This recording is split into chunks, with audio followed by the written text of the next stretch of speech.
Shalom Haverim, Bruhim Rabaim, sejam bem-vindos ao canal Orra Torá, Luz da Torá, eu sou Roshi Ezra. Hoje nós estaremos fazendo mais um breve comentário dentro da Bessorá de Elazar, de Lucas, a partir do capítulo 24, versículo 25 e 26. O tema desse material de hoje está relacionado com Mashiach, a Torá e os profetas. Por que eu escolhi necessariamente esse tema, e esses versos? A relação desse tema com esses versos consiste necessariamente na alegação que os chamados anti-Yeshua ou anti-missionário fazem com base nesse texto. Primeiramente, o capítulo 24, versículo 25 e 26 do texto de Elazar, irá nos dizer assim: E ele lhes disse, honestos e tardos de coração para crer tudo que os profetas disseram. Porventura não convinha que o Mashiach parecesse essas coisas e entrasse na sua glória? Lucas 24, versículo 25 e 26. Então, observem que o texto ele vai dizer, Yeshua ele vai começar a mostrar para esses dois discípulos a caminho de Emaús tudo aquilo que as escrituras hebraicas supostamente dizia acerca do próprio Mashiach. Então, Yeshua começa a mostrar, essa revelação, esses textos para esses dois discípulos a caminho de Emaús acerca do Mashiach, ou seja, acerca dele mesmo.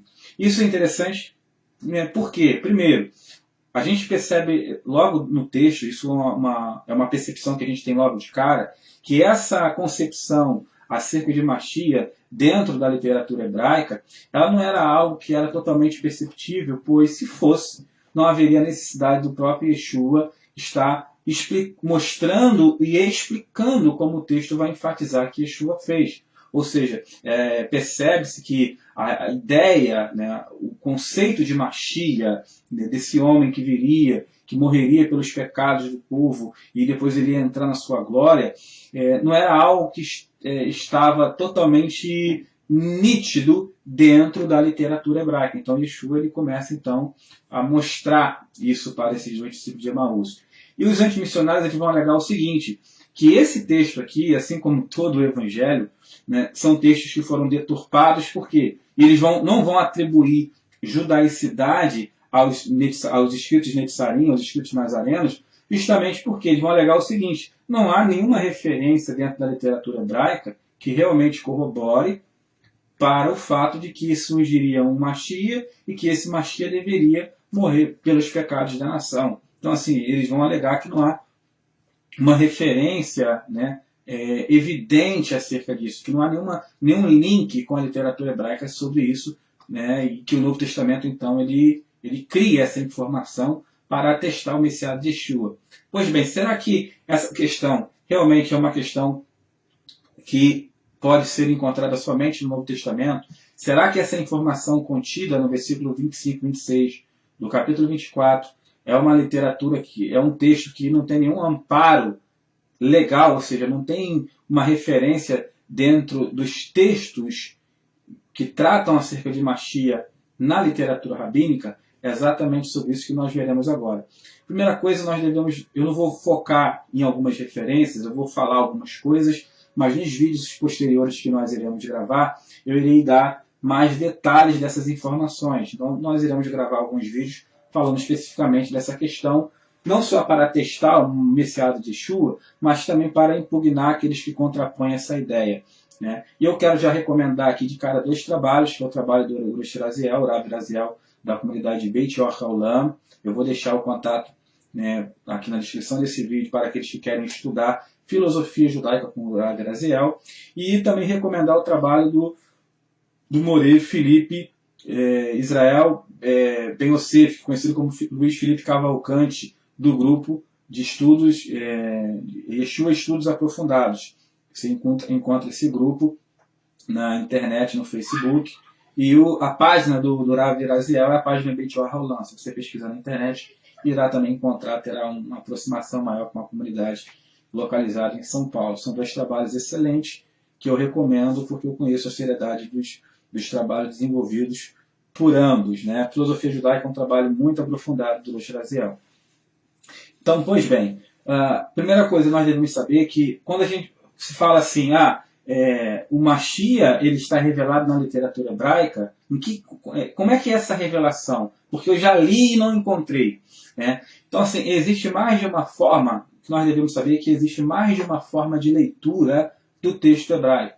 Obviamente que um rabino ele não irá ler o texto hebraico, o texto massorético, da mesma forma que um estrangeiro, um gentil, que só conhece o português, ele lê. E ainda que esse estrangeiro ele conheça o hebraico, ainda que alguém aqui no Brasil conheça o hebraico, pois por ter estudado hebraico em um seminário, em uma faculdade, né, em um curso de hebraico, né, esse conhecimento de hebraico que ele vai adquirir não é suficiente, né, para fazer com que ele enxergue elementos que se encontram presentes dentro do texto. Então, a primeira pergunta que nós devemos responder ou fazer quando um rabino fala que Machia está dentro da literatura hebraica, ou quando nós Netzarim falamos isso não quer dizer necessariamente que essa ideia de Machia no texto ela esteja ali em uma linguagem que seja acessível a todos. Né? Então, existem diversas leituras, métodos de leituras diferentes, aonde você vai extrair isso. E provavelmente Yeshua, aqui nesse exemplo, ele está utilizando essas ferramentas exegéticas para mostrar a esses dois discípulos a caminho de Emaús aquilo que acerca dele mesmo estava escrito dentro do texto. E como os antimissionários eles alegam que essa passagem ela é uma passagem que ela foi criada porque o texto vai dizer, né, para crer tudo que os profetas disseram, ou seja, não há referência nos profetas de que Yeshua, de que o Machia morreria e ascenderia em sua glória. Ou seja, então há essa alegação. Agora, será que a literatura rabínica ela atesta aquilo que é alegado pelos antimissionários ou ela corrobora para os escritos Netzarim? Então, há uma referência muito interessante no livro do Mishneh Torah, de Rambam, que é chamado de Livro dos Reis e Guerras, que é Milhamah al-Hamot. O texto vai dizer assim, no capítulo 11, no futuro, o rei messiânico surgirá e renovará a dinastia davídica, restaurando a sua soberania inicial. Ele construirá o templo e reunirá os dispersos de Israel. Então, em seus dias, a observância de todos os estatutos voltará ao estado anterior. Oferecemos sacrifícios, observaremos os anos sabáticos e jubilareis de acordo com todas as suas particularidades, conforme descrito pela Torá. Quem não acredita nele ou não espera a sua vinda, nega não só as declarações dos outros profetas, mas as da Torá e de Moshe, nosso mestre. A Torá testemunhou sua vinda como Deuteronômio 30, verso 3 e 5 declara. Então observem que a literatura rabínica, eu estou citando aqui uma literatura rabínica de Rambam, que foi escrita aí num período bem medieval, uma literatura bem antiga, que é utilizada como base halakhica para muita coisa dentro da ortodoxia, ela vai dizer que quem nega a Machia, ele está negando exatamente, né, a Torá e os profetas e Moisés.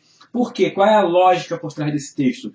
É que todas essas literaturas, elas falam de uma era messiânica e elas falam acerca do próprio Machia.